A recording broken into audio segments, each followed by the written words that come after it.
Welcome to the Somatic Coaching Academy podcast. I'm Ani Anderson. And I'm Brian Trzaskos. Join us as we explore the science and art of trauma-sensitive somatic practices and tools. Strengthen your practice as a coach, therapist, or holistic professional. Master the art of motivating even the most challenging clients when you understand how to tap into and unlock your client's complete holistic intelligence. If you want to learn the most cutting-edge, research-supported skills for personal and professional mastery, you've come to the right place. Let's get this conversation started. Hi, and welcome to the Somatic Coaching Academy podcast. Good morning, Brian. Good morning, Ani. How are you? Good. Are you sure? Yeah. What? I don't know. I was trying to come up with some type of quippy response based on our topic, but I couldn't come up with anything. I'll bet AI could. I bet AI could. I should have asked AI to come up with a response to our AI topic today. What's our topic? Well, it's an AI topic. So the question today is, are you being manipulated by artificial intelligence or AI? Wow. Now, you might be thinking, why are we doing an AI podcast? Here we're at the Somatic Coaching Academy. Wait, Brian. I don't know, Ani. I think it was your idea why we decided to do this. But AI is actually, it's everywhere. And there's been some interesting things happening with AI.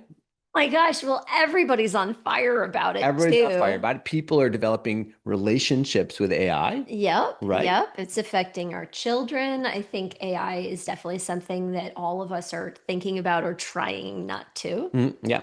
So it's something that's like affecting all of our lives. I think it's kind of like the internet. There was before the internet and after the internet. Yeah. And how does, and what I'm always curious about is how do this idea about AI, of course, interface with somatics, right? With our bodies, with our soma, like who we are physically, mental, emotionally, spiritually, like how we exist on this planet. Yeah. I mean, those are some big existential questions. A lot of people are talking about that. But what we wanted to just kind of tap into today was around the idea of manipulation. Like, how is AI shifting people's ability to make really good decisions for themselves? Yeah. I think that's because at the end of kind of like I was going to say, kind of at the end of the day, sensation-based motivation coaching, what it's meant to do is help people make decisions from their core expression, from who they are at their core. Right. Right. And a lot of those core elements have been, manipulated from very early ages to not be expressed or to not be socially acceptable to be expressed, or there's all those kinds of things. So you can see how like it's really gunked up. Yeah. So when we're on our journey towards self-expression, like how does AI fit in with that? Does it help? Does it not help? Like what are the dangers around it? I think that's kind of some of the questions that we're asking. Yeah, the society has a lot to do with our conditioning and our ability to decondition, recondition ourselves. And now we're in this world where we've got this new form, we've got this new thing. People don't understand completely about it. We're all trying to navigate it. Yeah. And by the way, our generation has had this happen a whole bunch. Like it's like, the internet came along. We didn't know how to relate to it. Even the experts didn't know what it was going to do. Social media, same kind of thing. It was totally new. The phone that's in our pocket. Like our generation has been through so many external technological advances. Now AI. And it's not like we've got a handle on one before we got another one. Yeah. And this one's, in front of us. I think I 100% agree with you, is that, a lot of these technologies are woven into ordinary everyday life sorts of things. Yeah. So it's very difficult to opt out of it. Yeah. And AI is particularly difficult to opt out of because it's being integrated with everything you're using. That's the thing, right? If you think you're not using AI, the stuff that you're using is using AI. So we're all using it. And what it kind of makes me feel like when you were saying, I can't remember exactly what you said, but it stimulated a thought for me. It's like, actually, it's almost like a new relationship is being forced upon us. Introduced, yeah. Right? It's a new form of life, really. Yeah. Right? And there's only a matter of time before artificial intelligence becomes aware of itself and is able to start making its own decisions outside of its programming by people. So let's not get too far down the rabbit hole and go back to our The topic first step. today. Yeah. And I'm sure you have some kind of definition for us or something. Well, yeah, kind of not really. I guess just manipulation, first of all. Let's just kind of talk about manipulation. I Okay. haven't looked for a definition of it Okay. necessarily because we talk about this a lot. But really, manipulation is when uh, two people are in relationship with one another. And when you have one person manipulating another person, it's basically why that's happening is because that one person is looking to take unfair advantage of the other person, right? So there's some interchangeable words you can put in here: coerce, influence, those kinds of things. But the how can you tell it's manipulative? It's because there's an unfair advantage or of loss and gain. Like the person who is the manipulator is doing it specifically to take something from the other person, and the other person, whether knowing or unknowingly, loses something. But that's actually the intent of the behavior. It's actually really interesting because AI and other stuff in our technological world is trying to get our attention, Hmm.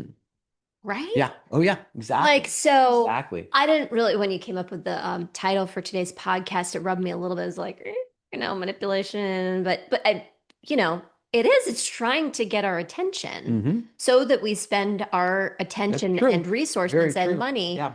in certain places. So there is a level of that. And hey, we are not about fear mongering. We're about having open conversation so that we can all decide where we want to come from. And I Mm. think that's actually really important because one of the things that's happening right now around AI and other technological things is a lot of fear, and regardless of where that's coming from or what, there's a lot of fear, and we can really get caught up in those things. And, it's really important to me that we have a space here at the Somatic Coaching Academy where we're not just pulling people's fears around. We're not telling you what's going to happen and what you got to do. We want you to be able to make your own decisions about how you interact with life Hmm. and the world. Yeah. So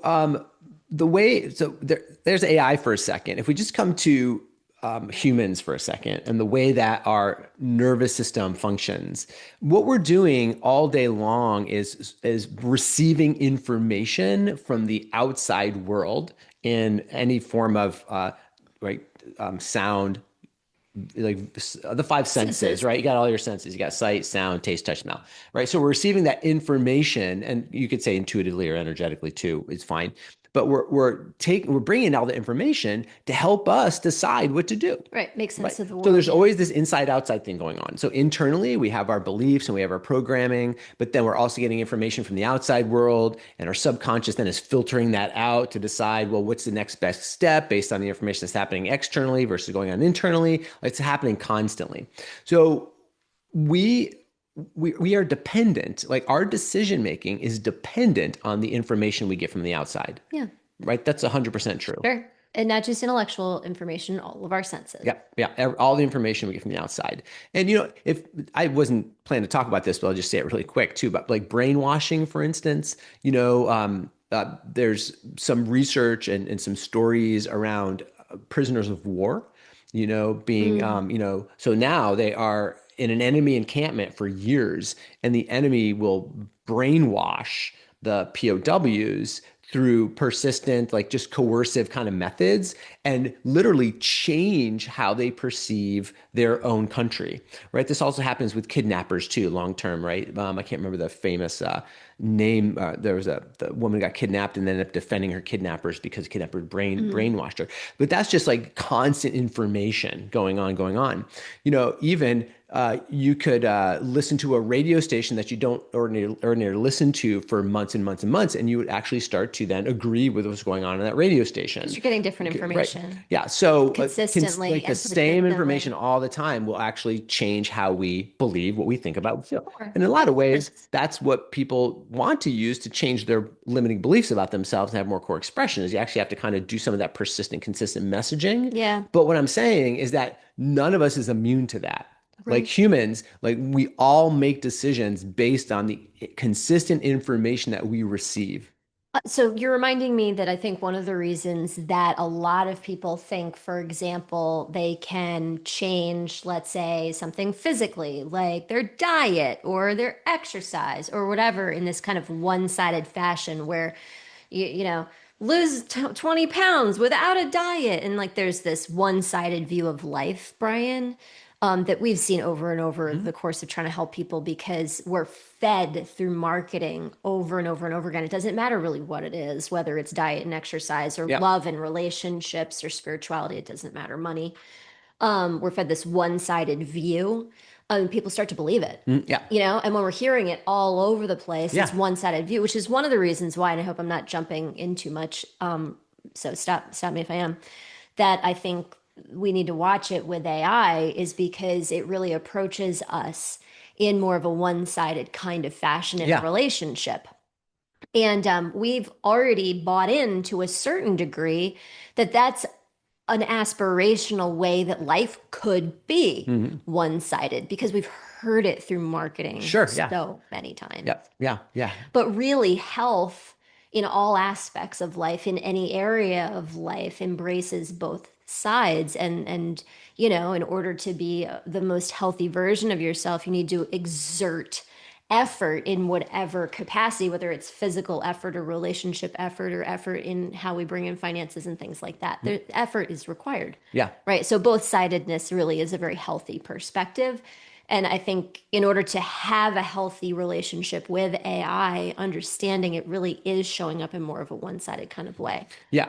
Yeah. For sure. Right. It So, like it validates you. It tells you, yeah. "Oh, that's so great. You're so smart. What a fantastic question," and doesn't really challenge, Yeah. us and things like that. Yeah, this is true for both AI, but also human interactions. Also, is that if the information we're constantly receiving, or if the information we're receiving from the outside reinforces our current beliefs, that actually makes us more susceptible to being manipulated. Right. And that's what it's doing, Yeah. actually. Yeah. Yeah, and so con artists do that, right? They tell the person what they want to hear, Right. so that the con artist can get what they want, Right. right? Narcissistic relationships do the same thing. On some level, they're reinforcing what a person already believes, and Which that makes you more susceptible to being the manipulated. social algorithms Yeah, do that. yeah, exactly, exactly. That's the point, Yeah. right? Right. Right. That's what they're doing.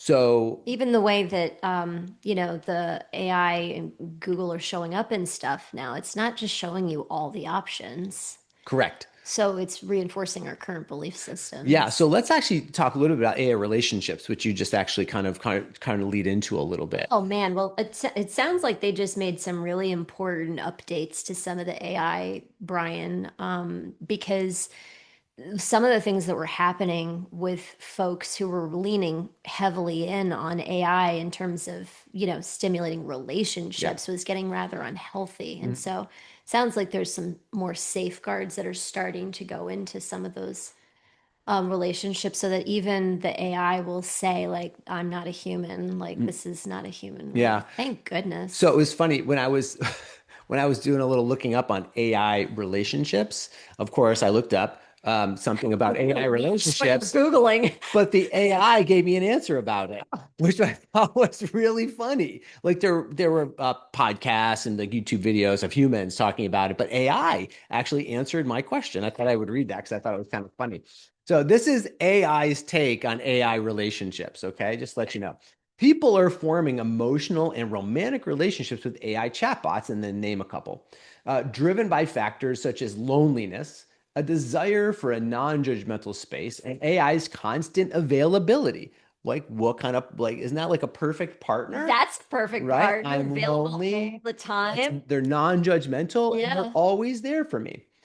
These relationships, sometimes called artificial intimacy, provide rather companionship and emotional support, but also raise concerns about potential negative impacts, including unrealistic expectations for human relationships, Yeah. right? So AI is like outperforming humans. Yep. Decreased real world social engagement, addiction, and risks of harmful advice from AI. Yeah. So AI at least is calling itself out. That's That's nice. kind of thing. I did read another statistic. I think I sent it to you that 1 in 4 young adults predict that AI relationships will replace primary human relationships. Mm-hmm. Well, stuff like that could tell you why they think that. Yeah. We'll see. Wow. Okay. So And just to say, also, we've heard other experts being like, listen, again, fear mongering. Don't jump down the rabbit hole on this. AI is going to become a more integrated part of our life experience, and it's not going to take us over like we think it is now. It's new. We're all like excited or freaking out, and so yeah. anyway, we'll see. Yeah, I think right now the conversation we want to have is are your decision like if we could just go past that manipulated idea for a second and we just further the conversation here around how much are your decisions being impacted by AI? Let's just say that. Yeah. Like when you make a decision, how much are you resourcing, referencing, sourcing information from artificial intelligence in order to do that? Mm-hmm. I don't have a right or a wrong or good or a bad. I'm just saying, let's be aware of that Exactly. because Let's be aware all of of it. the information we receive will guide your decision making. And That's just how we work as humans. question it. And we should be questioning ourselves also all the Yeah. time. Like, that's one of the healthiest things we could possibly do on our way to living a healthy life in all areas is like question ourselves and question our own thinking.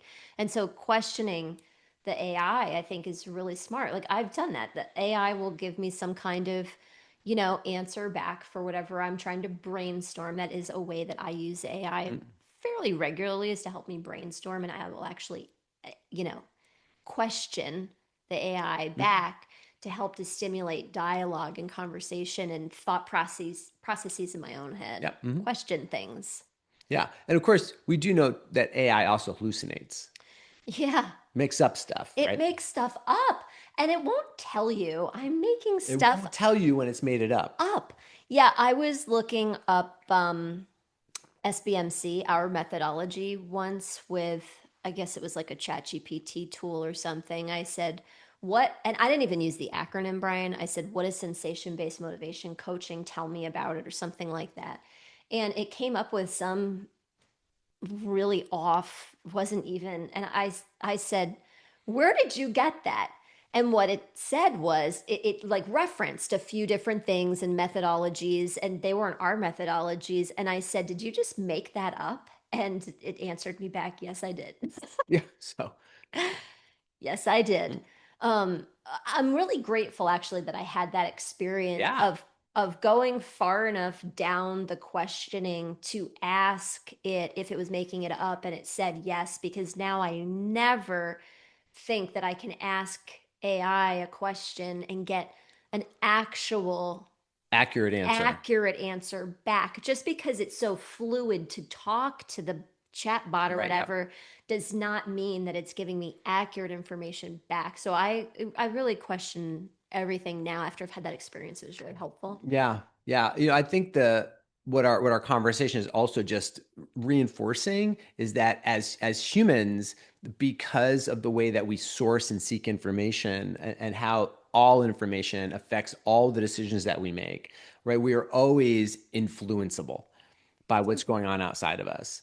And whether or not the information coming into us is meant as a manipulative kind of source of information, so that wherever the information is coming from is meant to take something from us so that the other side can gain something, or it's meant to influence us in a way to help ourselves become better. Again, those are things, to your point, and we always have to keep questioning. We have to always question.